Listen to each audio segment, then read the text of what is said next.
नमस्कार। आज की जो मेरी एक कथा है, वो एक बहुत ही अद्भुत कथा है। तो आइए पहले मैं कथा ही शुरू करती हूँ, उसके बाद अपने टॉपिक पे आऊँगी कि आनंद कहाँ है। तो एक बार एक फ़कीर था और वो जो फ़कीर था, तो वो एक राजा के पास भिक्षा लेने के लिए गया और जब राजा को पता चला कि एक फ़कीर उससे भिक्षा लेना चाहता है, तो उसने फ़कीर को राज दरबार में बुला लिया और फ़कीर ने जो अपना दान पात्र था वो राजा के आगे किया। तो राजा ने सैनिकों से कहा कि अरे इसके अंदर राजकोष से लाकर स्वर्ण मुद्राएं डाल दो।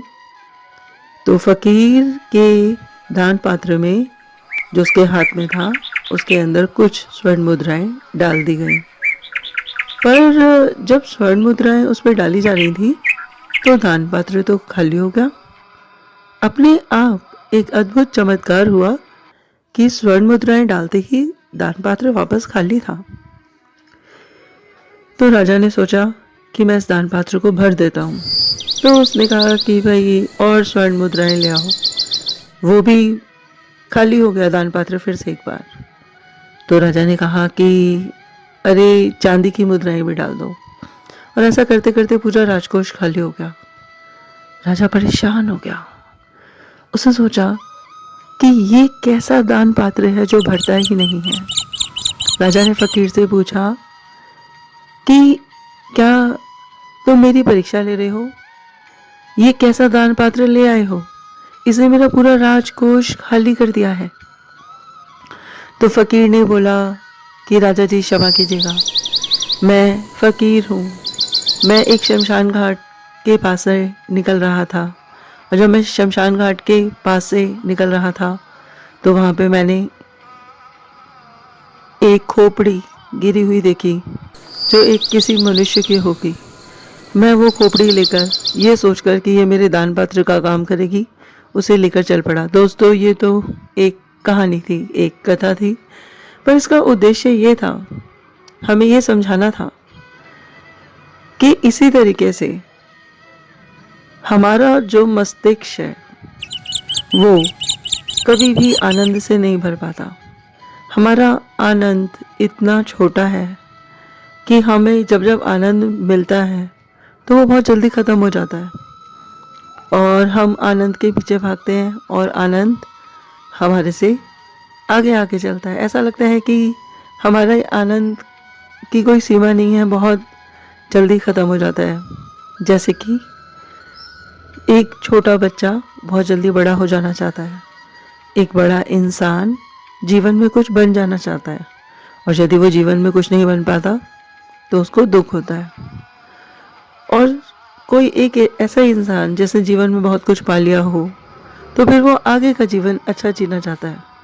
पर अगर मान लीजिए कि उसकी शादी हो जाए, उसकी बहुत सुंदर पत्नी भी हो और अगर अब उसके पास बच्चे नहीं हैं तो उसका आनंद वापस ख़त्म हो जाता है। और मान लीजिए कि अब बच्चे भी हो गए, बहुत प्यारे बच्चे हैं, तो फिर वो बच्चों को पढ़ाने लगता है और बच्चे अच्छे से पढ़ते लिखते नहीं हैं तो फिर उसका आनंद फिर से ख़त्म हो जाता है।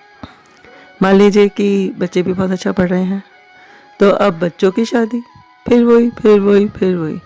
तो मनुष्य के आनंद की कोई सीमा नहीं है, आनंद बहुत जल्दी ख़त्म हो जाता है। और जो मनुष्य ये कहते हैं कि हमें दुख नहीं चाहिए, तो दुख तो मनुष्य के, क्योंकि उसको चाहिए नहीं इसलिए दुख तो मनुष्य का साथी है, हमेशा उसके साथ ही रहता है। तो प्रश्न ये उठता है कि हमें आनंद कैसे मिले। तो मुझे ऐसा लगता है कि आनंद कहीं बाहर नहीं है, आनंद है रोज़ खुद में मौन रहने में। आनंद है अपने एक एक कार्य को परिपूर्णता से करने में। आनंद वो नहीं है कि मुझे क्या नहीं मिला मैं उसकी चिंता में रहूं। आनंद उस बात में है कि मुझे क्या क्या मिला है। जिस प्रकार एक सूरज पूरे विश्व में ऊर्जा फैला रहा है, उसी प्रकार मेरे अंदर आत्मा, मेरा ये जन्म किस लिए है? क्या मैं संसार के किसी काम आऊँगा या आऊँगी? बस इसी मौन में आनंद है। और यही सोचना है अपने तन को, शरीर को, देह को। यदि आप बहुत सारा समय नहीं दे पाते, क्योंकि आप इसमें रहते तो हैं पर आप इसे कभी समय नहीं देते, तो इसमें रहकर इसको समय देना है और सोचना है। 10 मिनट का समय, 10 मिनट का मौन।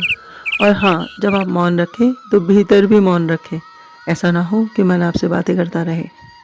तो एकदम मौन, और मौन में आनंद पाना है कि मैं कौन हूँ, मैं क्या हूँ, मुझे क्या करना चाहिए, और अपने लिए समय अपने आप को देना है। आप सबका बहुत बहुत धन्यवाद, बहुत बहुत धन्यवाद।